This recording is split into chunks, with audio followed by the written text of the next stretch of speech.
Episode 3. Herzlich willkommen.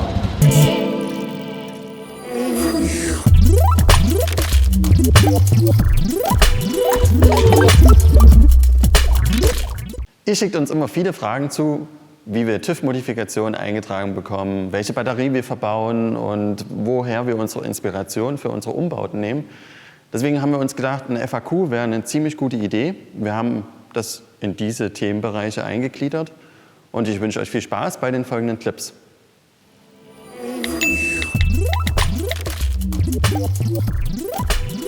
Das kommt immer auf den Kunden drauf an. Was man auf jeden Fall ausgeben muss, sind, ich denke, ein Umbau startet bei uns ab 10.000 bis 11.000 Euro.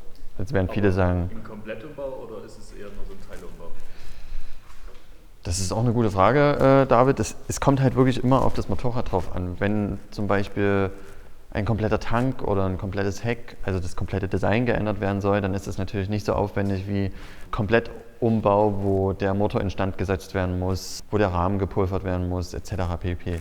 Aber grundsätzlich, der Aufwand eines Komplettumbaus ist relativ simultan zu jedem Motorrad. Deswegen kann man sagen, auch so ein Komplettumbau mit Motorinstandsetzung geht erst tatsächlich so ab 17.000 bis 18.000 Euro los.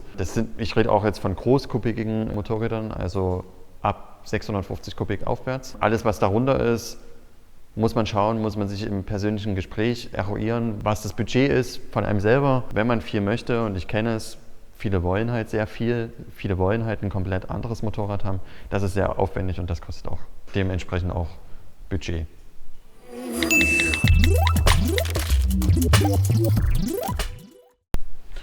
Das geht meistens los, dass wir eine E-Mail bekommen von unserem zukünftigen Kunden oder einen Anruf oder einen Besuch. Das startet mit einem ganz, ganz persönlichen Gespräch. Also ob der jeweilige schon spezielle Vorstellungen hat von seinem Motorrad, wie es am Ende aussehen soll oder ob er einfach nur eine Referenz mitbringt, zum Beispiel ein Motorrad, was wir bereits gebaut haben. Das eruieren wir gemeinsam in dem ersten Meeting.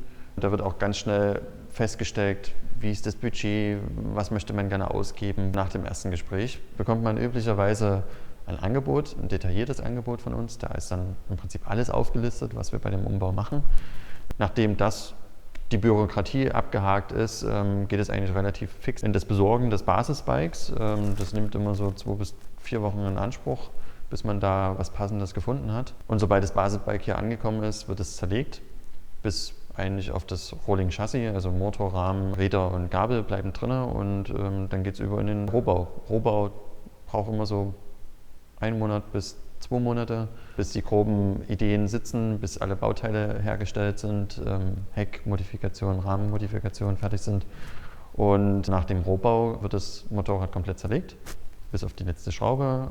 Der Motor geht zum Motoreninstandsetzer, Vergaser werden intern hier aufbereitet. Zu lackierende Teile gehen zum Lackierer, Pulverbeschichten, Sandstrahlen und Pipapo. Das dauert dann auch nochmal 1 Monat bis 1,5 Monate, bis dann alle Teile wieder hier in der Werkstatt ankommen und dann geht die finale Montage los. Das sind relativ viele Schritte, da kann auch noch viel passieren. Da ist es meistens so, dass alle Teile, die wir bekommen, kaum Plug-and-Play sind. Also man muss noch ein bisschen was anpassen, man muss da vielleicht ein anderes Teil bestellen, da einen anderen Zug oder einen Zug selber bauen etc. Das nimmt auch nochmal vielleicht maximal 4 Wochen in Anspruch, genau. Und sobald das Motorrad final ist, geht es natürlich erstmal los. Setup einstellen, Testfahrten, gerade wenn der Motor neu ist, muss ja noch viel experimentiert werden und viel eingestellt werden. Das kann auch nochmal fast 1 Monat in Anspruch nehmen. Und sobald das Motorrad fertig ist, wird es dem Kunden präsentiert, ausgeliefert, nach Indonesien geflogen, wo auch immer.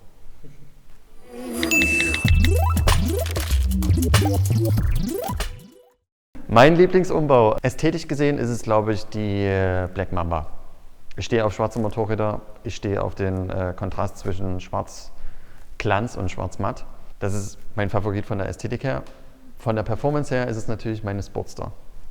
Der Tasmanian Taffel. Der Tasmanian Taffel.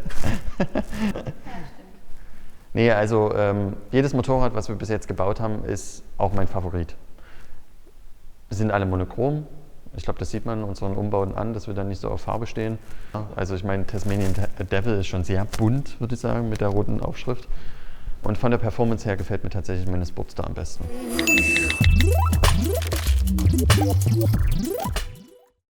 Referenzen, also wenn damit Inspiration gemeint ist, dann sind es ganz unterschiedliche Quellen, wo ich meine Inspiration herbekomme. Das ist einerseits Typografie.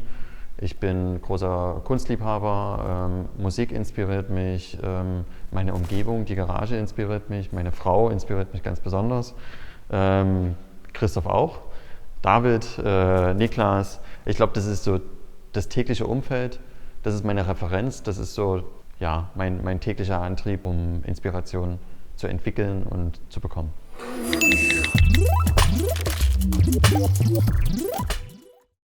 Motivation, ich nehme meine Motivation eher aus meiner Inspiration, jedes Bike anders zu bauen. Ich habe viele Ideen für Motorräder. Wie gesagt, ich bin Designer eigentlich, heißt Brainfuck 24/7 und das bedeutet auch, dass ich irgendwie den Output brauche. Deswegen ist für mich der beste Output, die Motorräder zu bauen. Ich denke, ich könnte auf Anhieb jetzt irgendwie noch 20 bis 25 Konzepte bzw. Motorräder rein visuell mir vorstellen. Und der Antrieb dahinter ist halt irgendwie auch, mich selber immer zu pushen in den Umbauten, immer wieder andere Dinge zu holen, auszuprobieren, immer wieder andere Stilistiken einfließen zu lassen, ja, Dinge einfach auszuprobieren. Ich glaube, das ist wirklich, das ist die Motivation dahinter.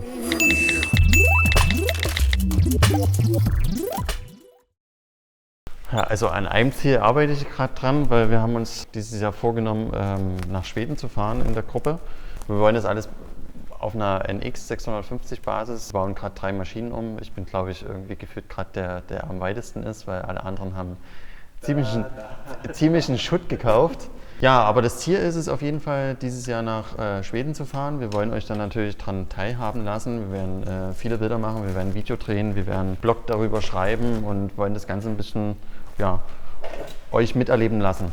Nichtsdestotrotz wollen wir auch nach Italien wieder fahren. White Days war letztes Jahr ein super cooles Event. Das steht bei uns definitiv auf dem Plan. Clamsack müssen wir mal schauen, ob es zeitlich reinpasst. Ja, auf die Frage hin, wo sehen wir Huki in 5 bis 10 Jahren? Ich glaube, das ist eine sehr, sehr gute Frage. Wir haben da auch viele Ideen dafür. Es wäre natürlich doof, wenn ich die Ideen jetzt schon verrate, aber ich kann sagen, es bleibt auf jeden Fall spannend. Wir werden auch bei den Motorrädern bleiben, aber wir werden das Thema, ich glaube, dafür sind wir auch bekannt, immer weiterentwickeln und versuchen da auch neue Einflüsse in unserer Szene zu hinterlassen. Und ich bin gespannt, ob das funktioniert. Ich bin gespannt, ob ihr das mögt, was wir machen. Und ich denke, das ist einerseits auch ein Ziel, beziehungsweise da sehe ich Huki in 5 bis 10 Jahren. Ich möchte gerne noch das machen, was ich jetzt auch gerade eben mache. Ich möchte gerne Motorräder bauen, ich möchte in dem Team arbeiten und Ideen entwickeln, so frei wie möglich, wie wir es jetzt gerade tun.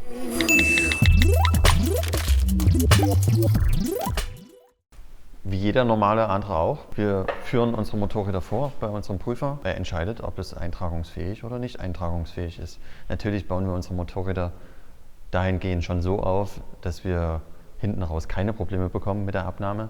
Deswegen empfehle ich jedem, der ein Motorrad umbaut, sprecht das vorher mit dem Prüfer ab.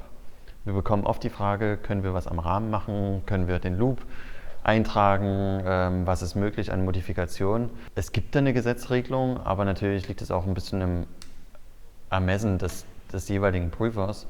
Deswegen rate ich einfach dazu, immer zur Absprache, immer zur persönlichen Absprache, bevor man überhaupt anfängt. Generell kann ich dazu sagen, am Hauptrahmen Finger weg.